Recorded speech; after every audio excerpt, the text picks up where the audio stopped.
Saudações, queridos e queridas! Está no ar mais um Renômero J-League com todas as novidades e informações do melhor campeonato de clubes da Ásia. Aqui você ouvinte ficar por dentro de tudo o que rola no campeonato japonês. Galera, nós vamos completar isso aí da semana sobre J1, J2 e também sobre a J3. Bem, como sempre, vocês estão na companhia de Elias Fallers, o Barburinho Alegria apresentação e comentários dele, o mito, o rei do Despacito, Mr. Thiago Henrique Cruz. Tudo bem com você, meu irmãozinho? Salve, salve Elias, salve galera, é isso, né? Despacito estamos na atividade, né, cara? Despacito, isso virou uma doença, né, cara? Que qualquer lugar que você vai, mano. Qualquer lugar, velho. Cara, eu fui no dentista, mano. Tava tocando essa porra no rádio do dentista, cara. Inacreditável, velho. É complicado mesmo.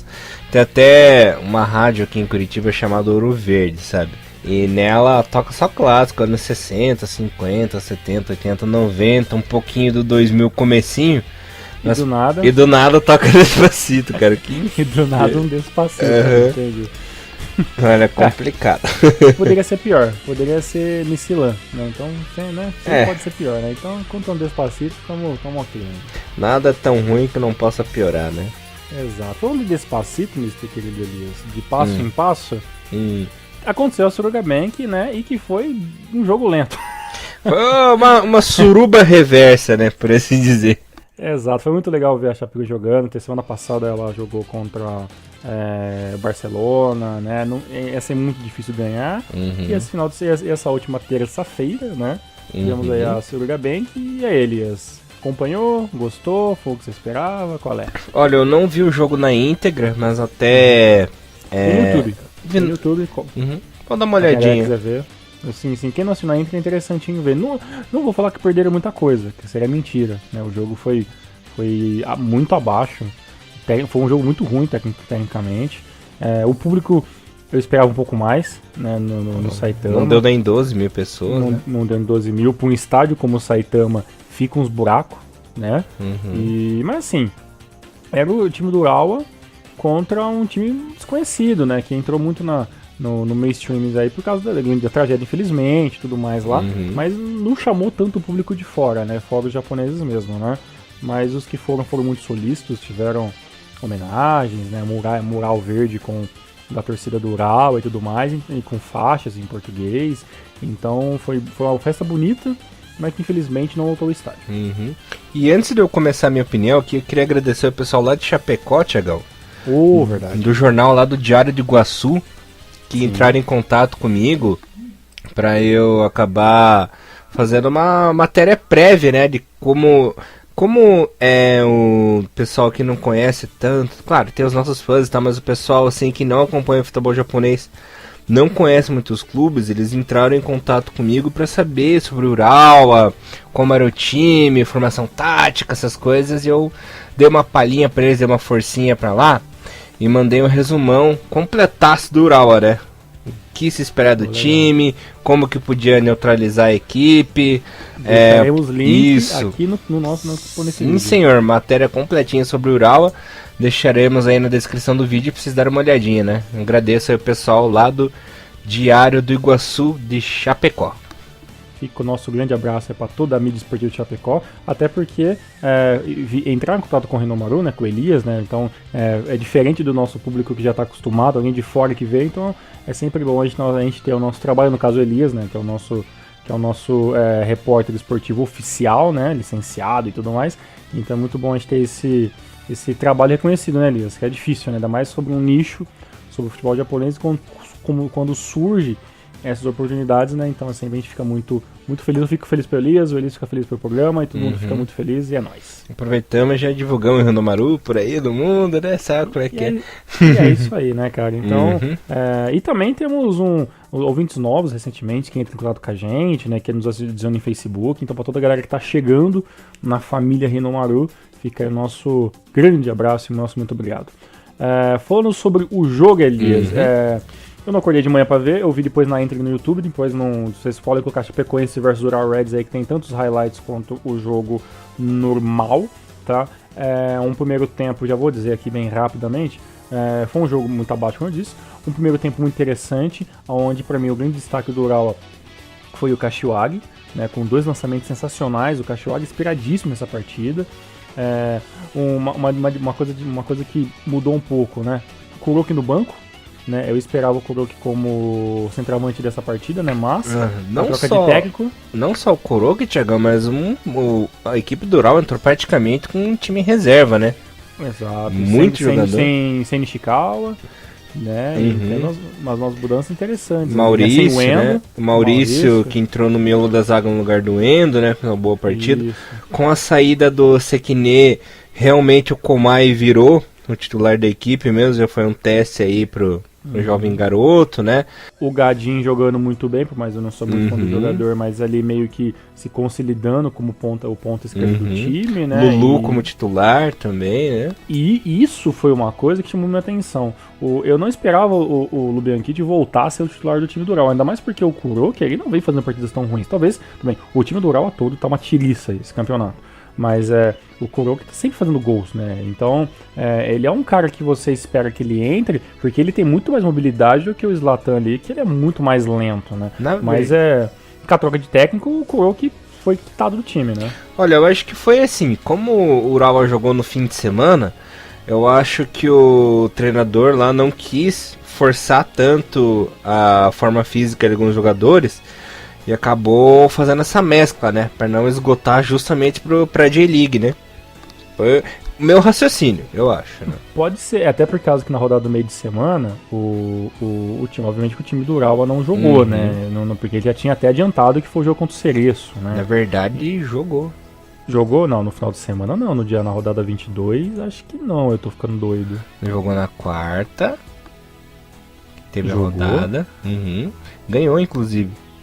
Não foi o jogo contra o Cofo?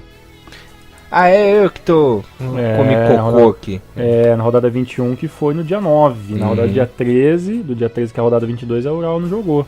Enfim, como o Urawa jogou no meio da semana, provavelmente o treinador quis poupar, né? Os jogadores aí. E você falou certo, porque nesse jogo teve o Coro que jogou como titular.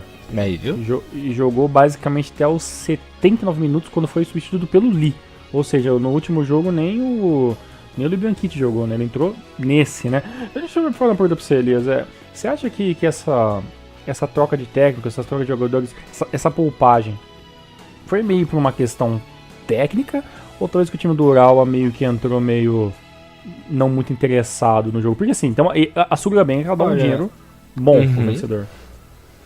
Olha, na verdade, eu acho que rolou um pouco de desinteresse do time, porque você via...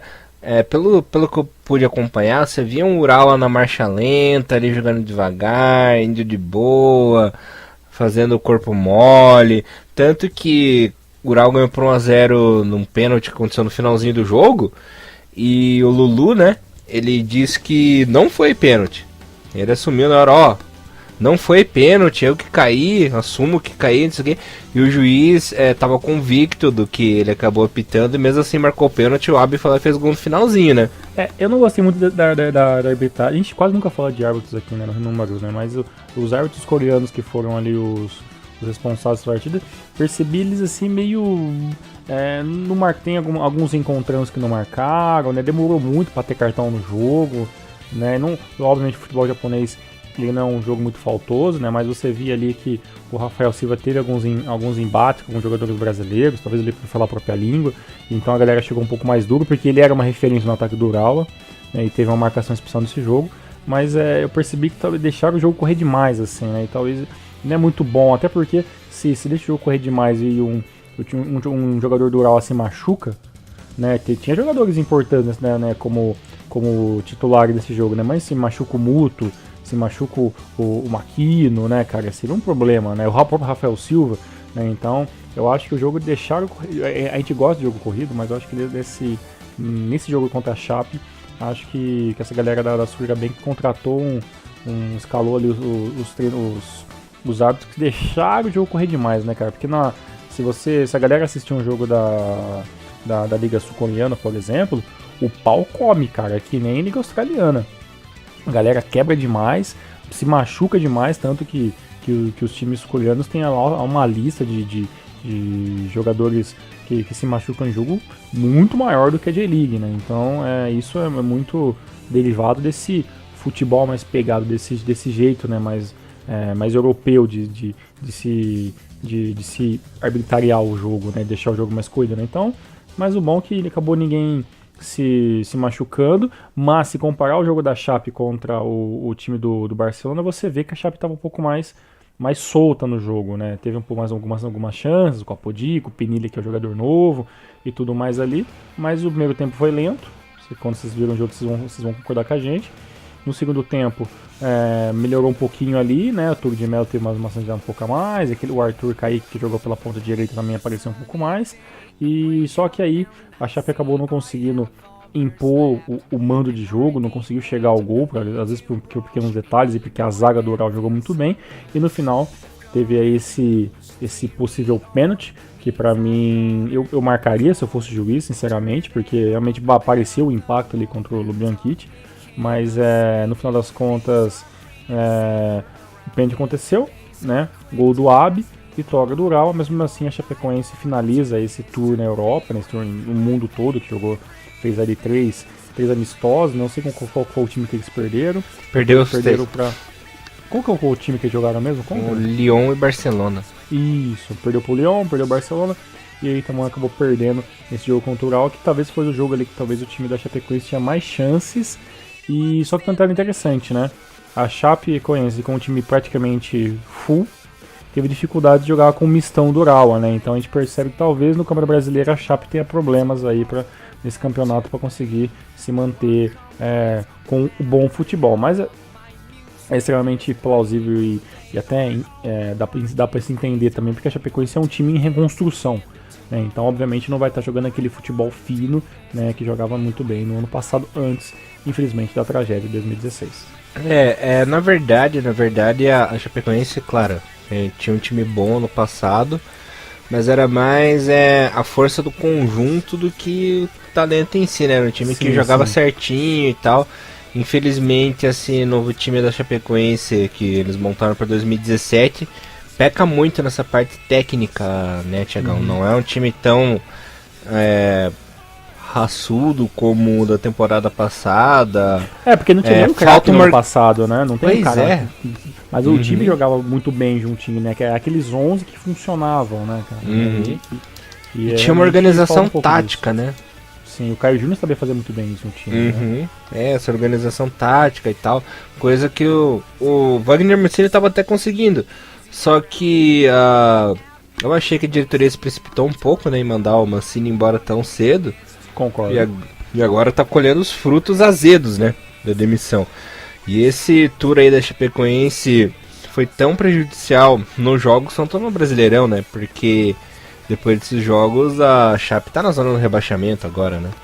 Pois é, e aí os jogos que vão ter que jogar são contra algumas pedreiras, né, contra o Corinthians, que era o jogo pra ter o final de semana que não teve, né, então, contra o do campeonato e tudo mais.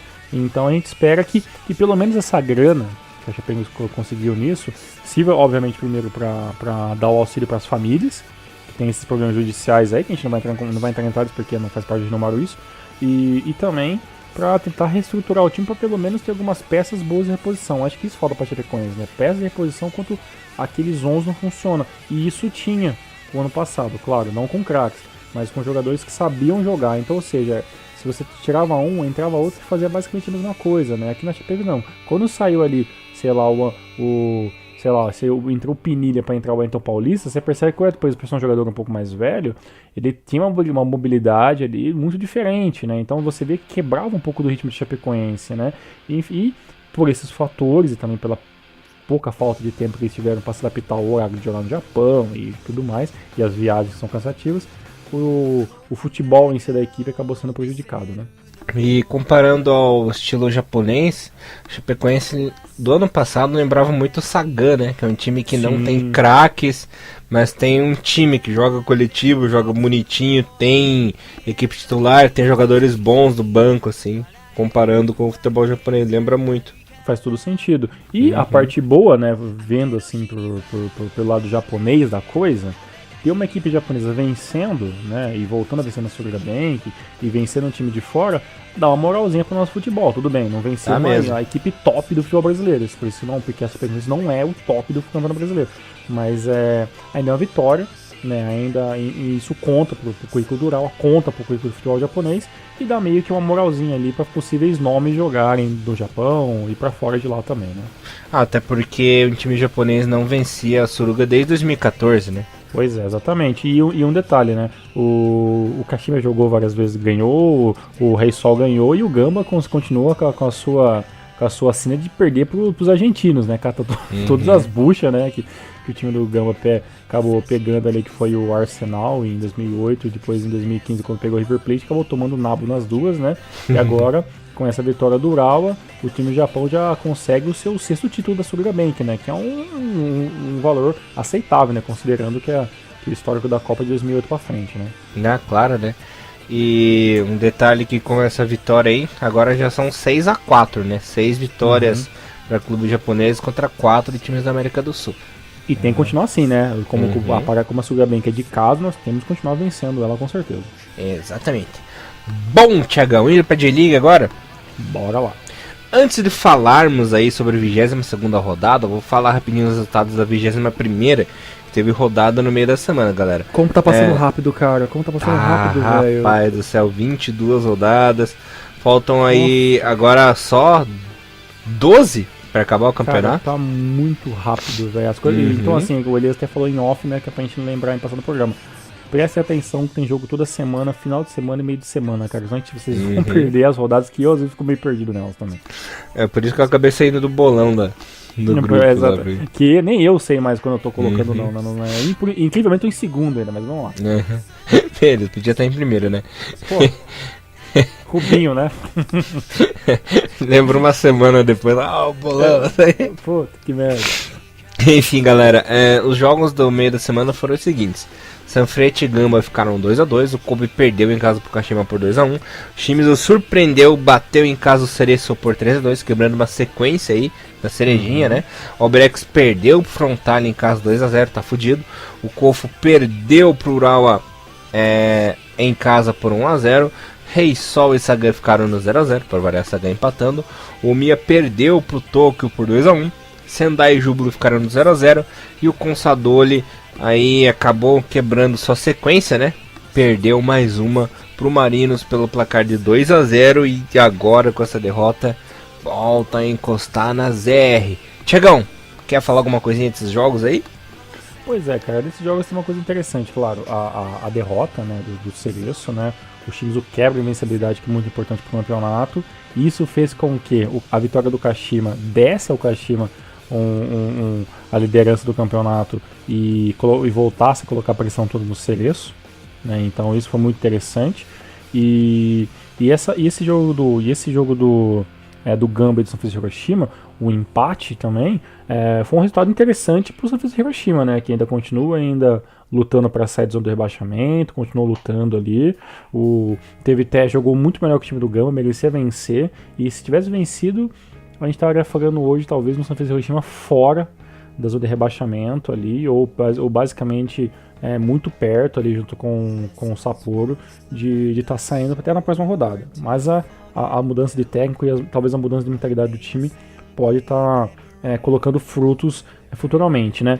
O pior jogo da rodada para mim, sinceramente, foi o jogo do Rei Sol e do Sagan Tosu, um 0-0 com 2 expulsos do Castro Rei Sol.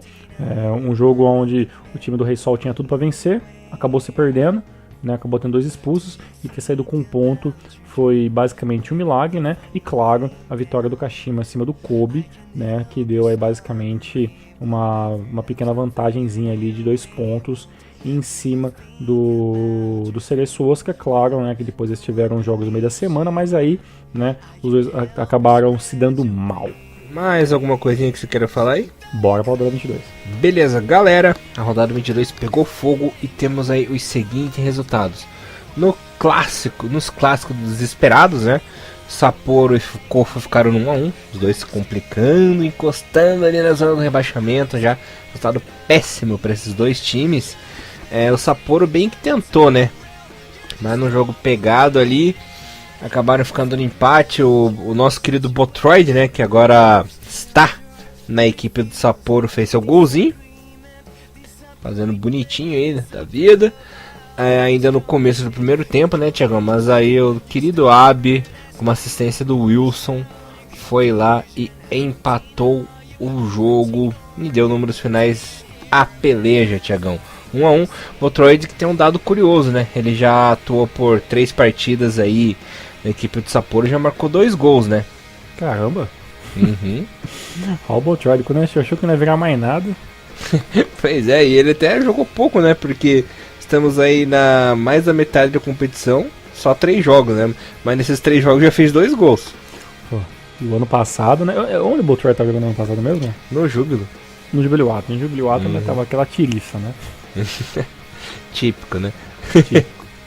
Bom, indo pro segundo. Quer falar alguma coisinha? Tá bom já. Não, pode ficar cegado.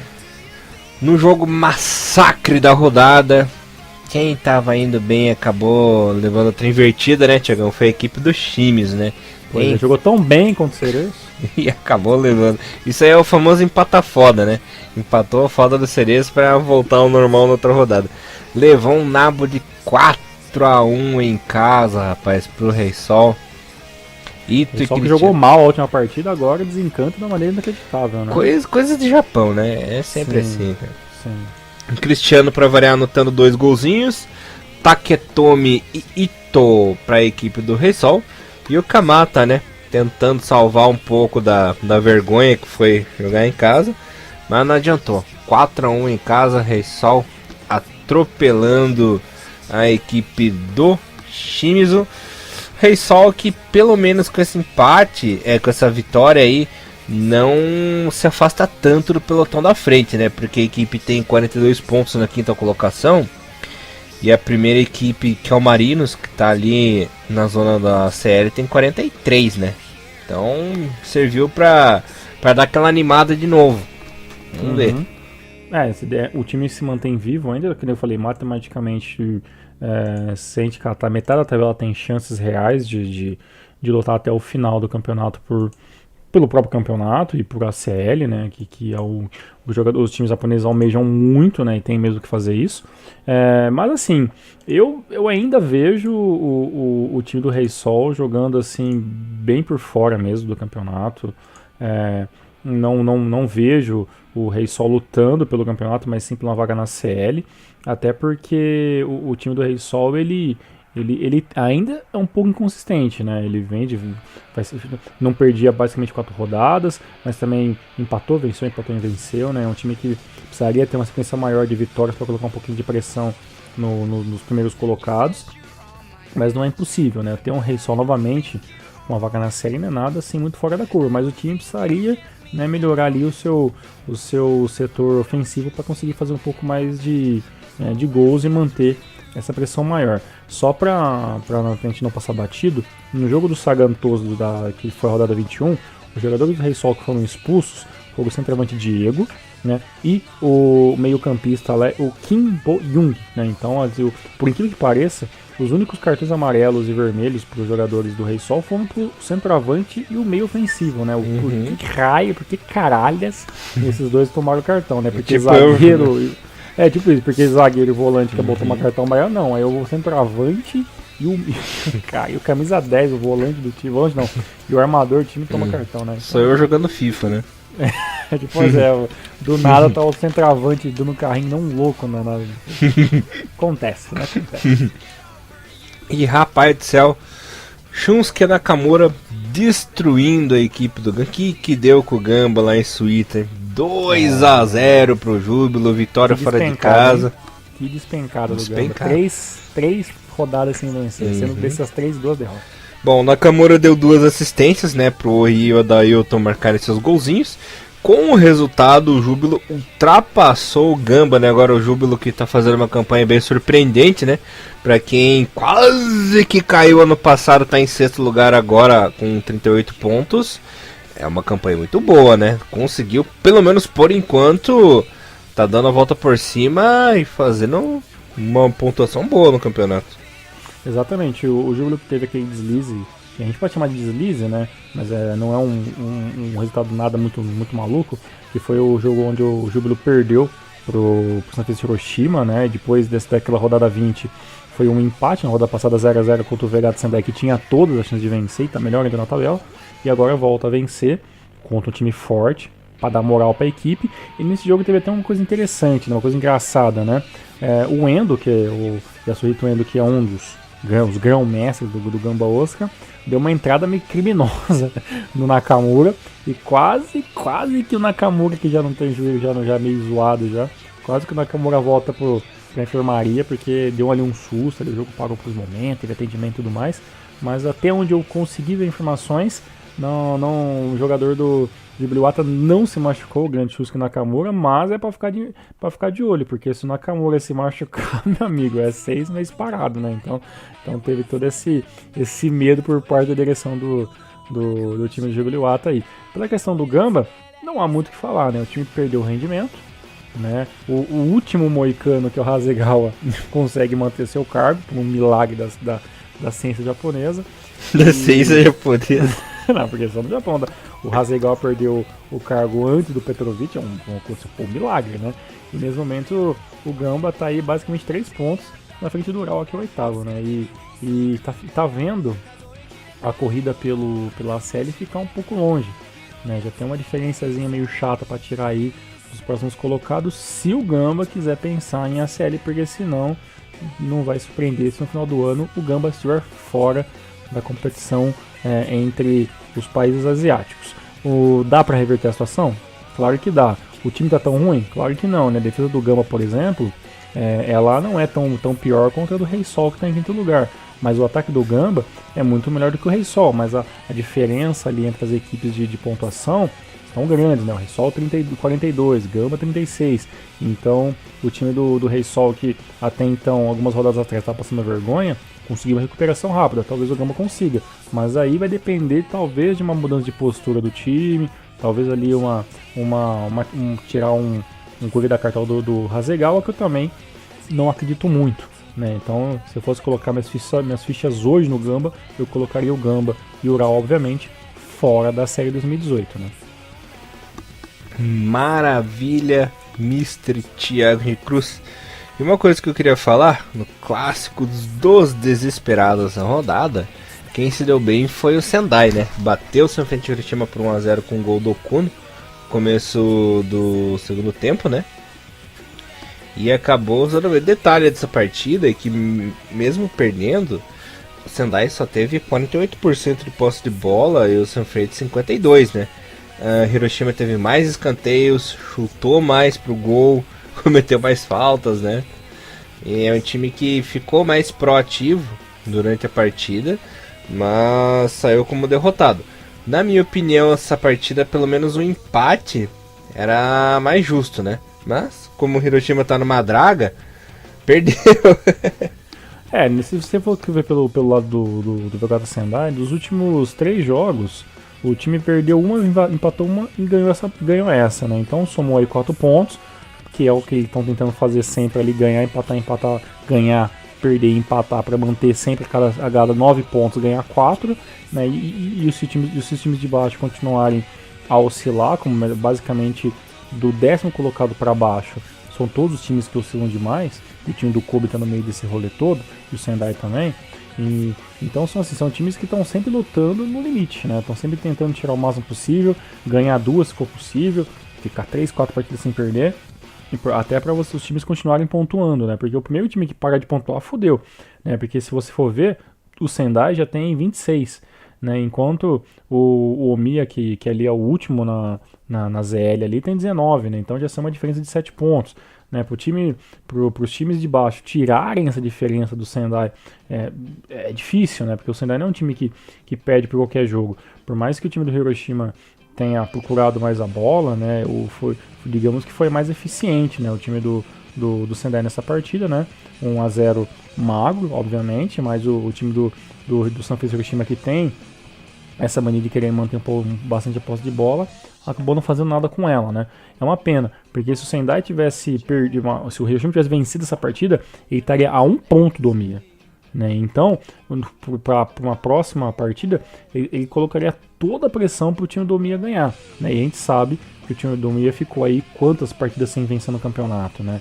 Então, das últimas 5 partidas do campeonato, o time do Omiya tem uma vitória, né? Depois 2 empates e 2 derrotas. Então, é um time que sob pressão não vai saber lidar muito bem. Então é nisso que o time do Sanfrecce Hiroshima tem que se prender para conseguir sair dessa situação, né? O próximo confronto do time do Omiya é contra o Kofu, né, do Sanfrecce Hiroshima. Então o Sanfrecce tem mais uma chance de lutar diretamente contra um time que está disputando a parte de baixo do campeonato e tem chances reais de vencer. É fácil vencer o Kobe? Com certeza que não, né? Mas o Sanfrecce Hiroshima vai estar jogando em casa e vai ter essa vantagem aí. Enquanto o Sendai, né, que nesses últimos partidas vem jogando com times até da parte de cima da tabela, vai enfrentar o Lanterna, né? E é uma chance também para o Sendai ganhar ganhar sua segunda partida consecutiva e despontar um pouquinho mais a parte de cima do campeonato, se o time do Kobe vacilar, podendo até ficar em 11º colocado na próxima rodada. E por falar em Lanterna, no clássico lixão, quem se deu melhor foi o lixinho, né? O Omiya bateu por 1-0 a equipe do Brex com o gol do Esaka, né? Um jogo ruim. E afundou de vez, hein? 10 pontos de diferença, 11 pontos do 15º colocado, que é o Sapporo. Essa barca pro Niigata já partiu. Vamos pensar em J2, porque não há mais o que fazer. O jogo foi tão ruim, né?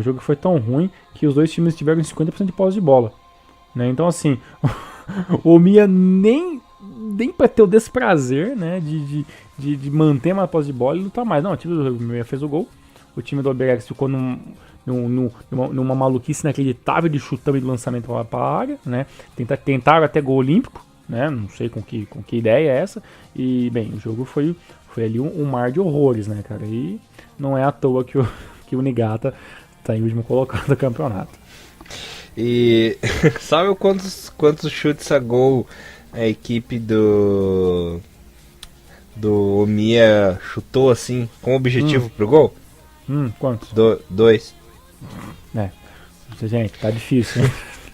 Tá difícil, cara, tá difícil. O Omiya, que bom que venceu, mas o Omiya tudo bem, ele teve nas últimas 3 partidas, teve times indigestos, né? Conseguiu um empate milagroso contra o Urawa, depois perdeu pro UFC Tokyo, né? Agora voltou a vencer, né? Na próxima partida, joga fora de casa contra o Sagan Tosu. Sagan, favorito para vencer a partida. Mas dá pro Omiya tentar alguma coisa. Enquanto o Oberex Niigata enfrenta o Sendai, né? Como eu já falei, então o Sendai também tem tudo para ganhar. E o Omiya, e o Niigata, se quiser pensar em vencer o time do VK Sendai, vai ter que jogar num 4-5-1, alguma coisa bem fechadinha para jogar por uma bola. Porque o time do Niigata, além de não conseguir fazer gol, porque o ataque é 13, é o pior ataque da competição, em contrapartida tem a pior defesa, né? Então, se abrir demais, toma. Se colocar muito nego na frente, o time não funciona. Então é tentar uma bola milagrosa e conseguir esses 3 pontos aí, para quem sabe lutar por alguma coisa. Mas é muito difícil pensar em Niigata lutando por qualquer coisa a não ser J2 ano que vem. Complicado mesmo. Quem se deu bem nessa rodada foi o Foguete Molhado, Thiagão, com gol do Utaka no finalzinho, com assistência do Muroya. Olha que alternativo, né? Assistência do Muroya, gol do Utaka. A equipe do FC Tokyo bateu o Vissel Kobe por 1-0, que mesmo com Podolski, mesmo com o Big Rafuna, né, que fez o seu segundo jogo já como titular, não deu pro Kobe fora de casa. Pois é, o objetivo do FC Tokyo em 2017 é se manter entre os 10 primeiros. Tá jogando muito, fazendo isso direitinho. Nas últimas 3 partidas foram 3 empates e 2 vitórias consecutivas. Contra o Sr. Kobe, né, venceu ali por 3-1 ali contra o Omiya, né, nas rodadas, se não me engano, foi até a estreia do Podolski. Depois foi só naba, né, cara. Perdeu 3-1 pro Rei Sol, perdeu 2-1 pro Kashima e agora perde 1-0 pro time do FC Tokyo. O Kobe jogou relativamente bem, né, o Podolski muito bem marcado, acabou não fazendo muita diferença. O time do UFC Tokyo também não é um time que joga muito pra frente, mas quando vai, tinha um pouco mais de qualidade na hora de criação, e é isso que acabou virando o gol do time, né, que que tem um investimento muito grande, né? E até pra gente aqui do Brasil, a gente esperava um UFC Tokyo muito overpower esse ano. Então a gente tinha um pouco a desejar, por isso até o apelido, né, de foguete molhado que o Elias deu. Enquanto o Kobe vem mostrando que não é o Podolski a solução, né? O Podolski é uma das peças que passou a solucionar o time, né? Realmente o time do Kobe, ele não tem criação, né? Não tem criação, a criação não é o ponto forte do time. A defesa também é muito vazada, né? O time do Kobe tem 29 gols tomados e apenas 25 feitos, né? Tá longe de ser o melhor ataque e tá muito longe de ser a melhor defesa. Então é um time que tem que abrir o olho, não que vai sofrer com possibilidades de rebaixamento, mas é uma campanha péssima para um time que se esperou tanto, né? Depois ali depois que a Roku acabou entrando como patrocinador oficial e injetou dinheiro no time. Então, assim como qualquer resultado para UFC Tokyo que não seja um quinto lugar, sexto lugar, é uma decepção, qualquer coisa abaixo de oitavo colocado no final da J-League 2017 é um retrocesso para o time do Kobe que teve dinheiro investido aí. Uma pena, né?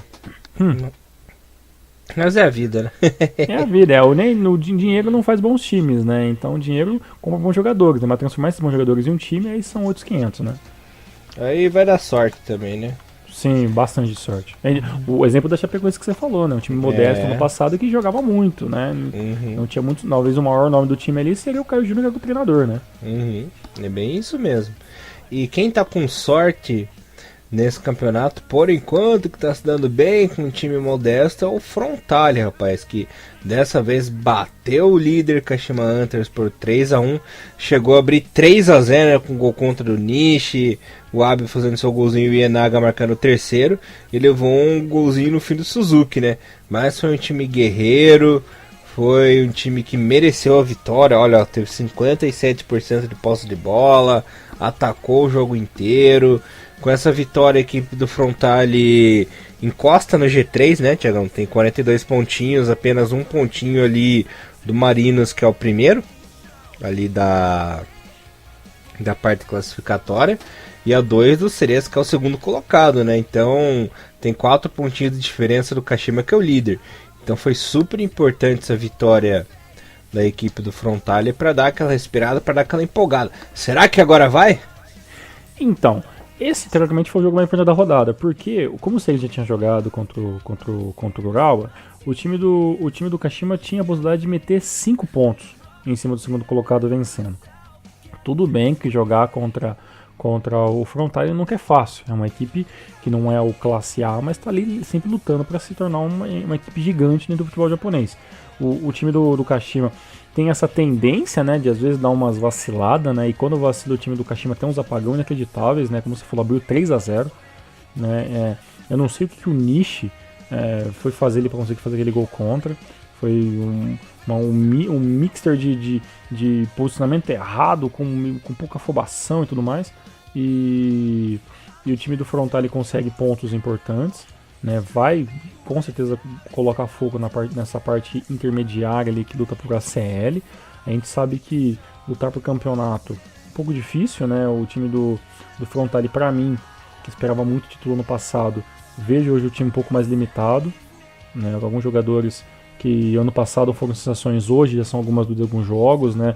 Não dá para contar com o Yu Kobayashi do jogo, não dá para ficar muito dependendo do Nakamura Kengo, né? E então talvez ali o time do Frontale ele vai ter que meio que jogar no erro dos adversários. Consegue 2 vitórias consecutivas, né? Ganhou contra o Niigata e agora ganha contra o do campeonato. Isso dá uma moral, principalmente porque o time do Frontale vai jogar contra o Sapporo, né? Dentro de casa, né? Na próxima partida, que dá uma moral muito grande pro time para frente mesmo. E tá um pontinho, né? Da CL ali. Essa pressão automaticamente vai ficar pro time do Yokohama, né, que por mais que está jogando muito bem, não vai poder vacilar, assim como o Cerezo não poderia, né, e acabou vacilando e perdeu a liderança do campeonato, mas está tudo muito, muito em aberto ali, né. A gente pode dizer que até entre Cerezo, Yokohama Marinos, Frontale e o próprio Cachoeira Rei Sol, qualquer um desses 3 times dois times que entrarem para a zona de ACL estão jogando para merecer. Estão sendo ali um destaque positivo na J-League 2017 e tem tudo para continuar assim. Claro, pode aparecer um Gamba, pode até aparecer um Ural, pode aparecer o Jubiluata, com certeza. Mas eu acho que aos pouquinhos já estamos se nivelando ali as equipes com os elencos mais ajustadinhos em 2017 e são basicamente esses 5, 6 elencos ali. Se a gente contar também o Jubiluata está em sexto. Bom, só quero dizer que mais uma vez eu rematei a baliza com uma grande felicidade, né? Opa. Olha só, ora pois. Quero dizer que depois eu tenho 7 golos anotados na competição. Com esta vitória, com esse triunfo para cima de Sagan, eu fiz o meu golo aos 9 minutos. Muito bonito. E manteve a sina de 1-0 com o jogo com o Sagan. Tá vendo? Opa, o meu gajo, meu querido.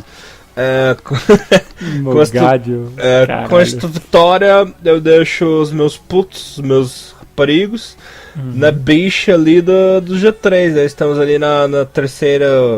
No terceiro colocado na bicha. Bicha é fila em português de Portugal. Tivemos uma tradução simultânea, né, do portunhol. Estamos na bicha ao título.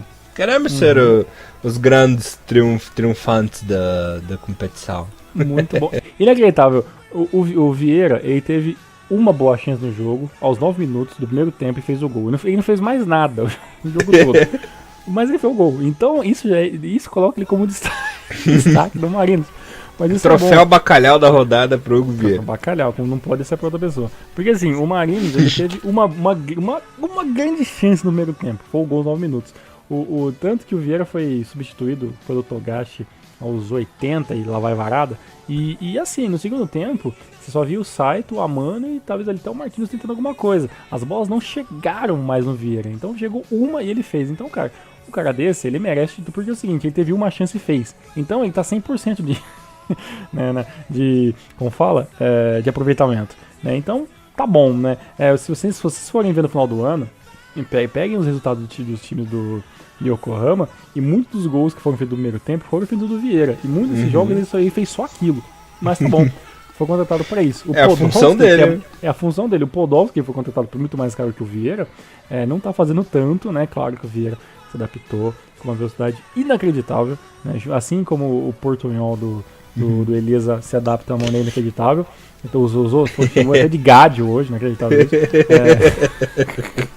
Então estamos evoluindo. Eu quero ver no final do campeonato se a gente vai ser capaz de fazer ou um Rinomaru inteiro em português de Portugal.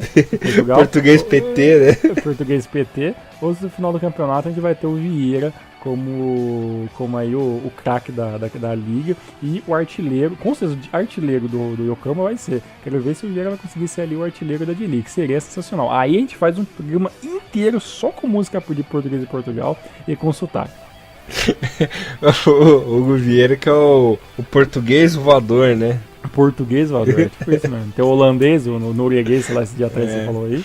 Agora tem isso aí. Agora o português voador dos bigodes fortes. Ora pois, mas é bom dizer o seguinte, o time de Sagan lutou até o fim, teve 4 cartões amarelos, o time realmente tem um ataque horrível, que às vezes funciona, às vezes na base da sorte, na base do posicionamento, é um time muito modesto, que está jogando bem, tá? Perdeu de 1-0, mas caiu de pé, eu sempre sou um defensor dessas equipes, porque quando joga mal a gente vai lá e mete o pau, mas quando tá jogando bem, a gente tem que falar, apesar de vários problemas, o time do Sagan Tosu teve uma derrota nas últimas 3 rodadas, né? Tinha vencido 2, depois teve empate na última rodada, voltou a perder. Na próxima rodada vem enfrentar o Omiya, tem possibilidade de ganhar. O time do Omiya sabe que não vai ser uma partida fácil, né? Não há partidas fáceis por Omiya em 2017, isso é grande verdade, a não ser quando joga contra o BX Niigata. E então o time do Sagan Tosu tem tudo para continuar entre os 10 primeiros colocados. Está jogando melhor que está sendo mais digamos que mais consistente do que o Kobe. Está sendo às vezes um time que trabalha mais em equipe do que o próprio FC Tokyo, que é um time muito mais caro. Então é um elenco modesto que está trabalhando bem. Claro, não vai vencer todas, mas também o time está 0-0. Tem 24 gols, tomou 24, está zerado no saldo, não tem negativo, a defesa não é péssima, o ataque também não é péssimo. Então tá tudo ali, ó, na normalidade, né, daquilo que o time do Sagan Tosu tem de investimento, que nós sabemos que também não é lá aquelas coisas, né?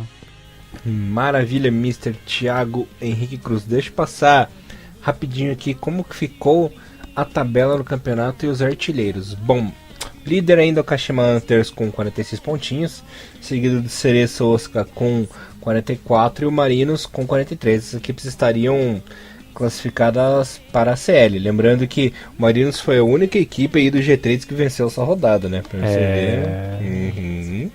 Complicado.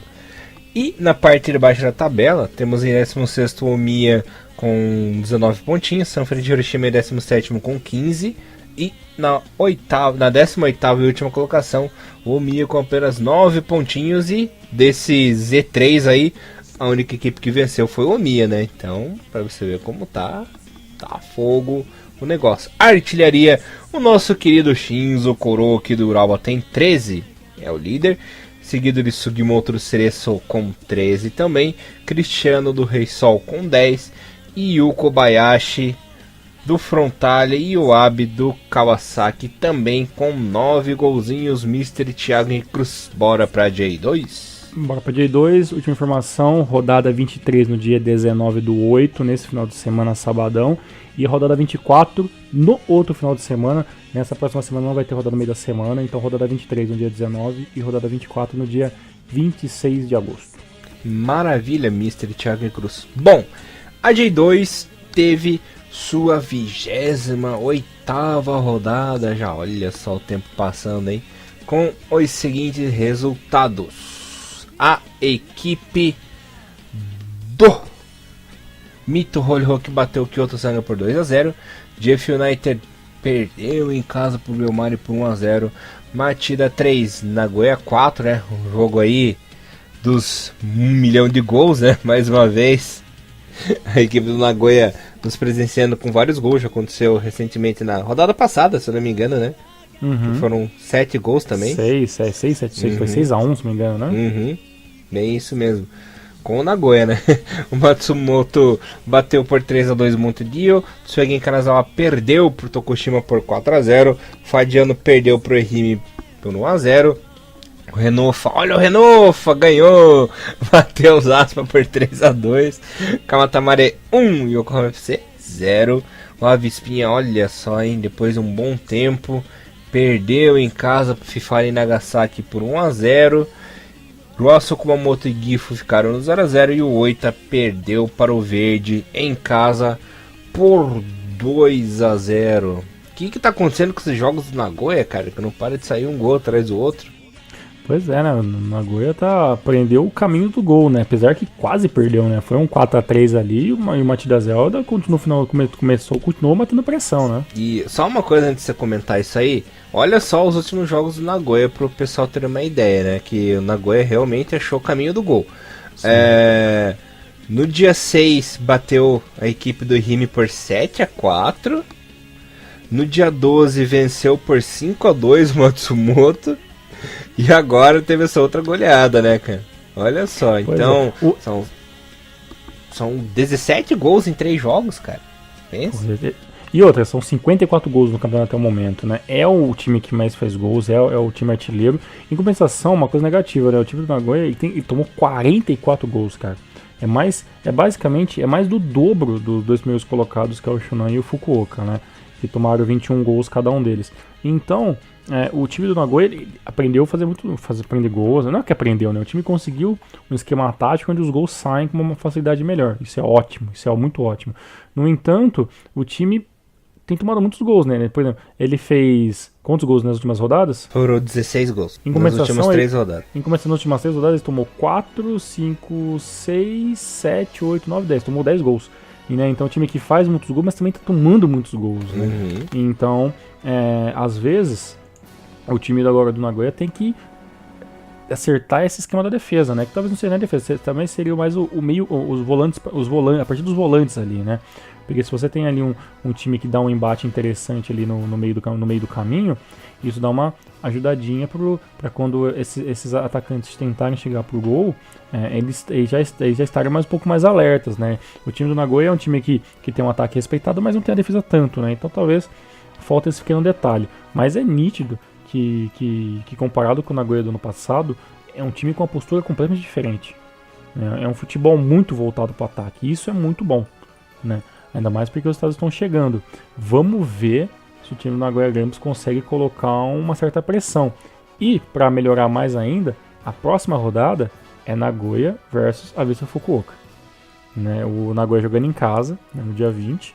Então, o time do Nagoya vai com tudo ali para cima da Vista Fukuoka. E se vencer, pode diminuir ali, ó, de 6 pontos para 3 pontos.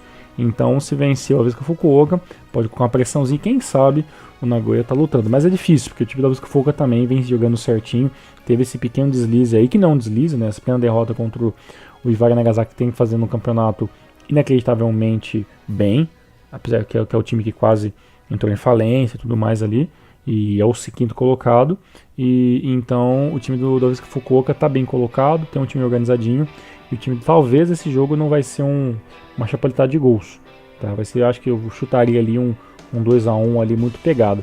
Em contrapartida, o nosso Shonan Bellmag, que está nadando ali com certas braçadas, né? Venceu o Chiba também com um placar magro. O próximo jogo vai jogar contra o Kumamoto, que está lá na parte de baixo do campeonato. E tem tudo para se manter, né? Enquanto o segundo e o terceiro se matam, o Shonan vai tentando ali angariar seus pontos para estar ficando cada vez mais longe de sofrer qualquer tipo de risco, né? No finalzinho aí da J2 2017. Maravilha, Mr. Thiago Henrique Cruz. Deixa eu passar aqui, mano, os nossos queridos ouvintes, como ficou a tabela de classificação, né?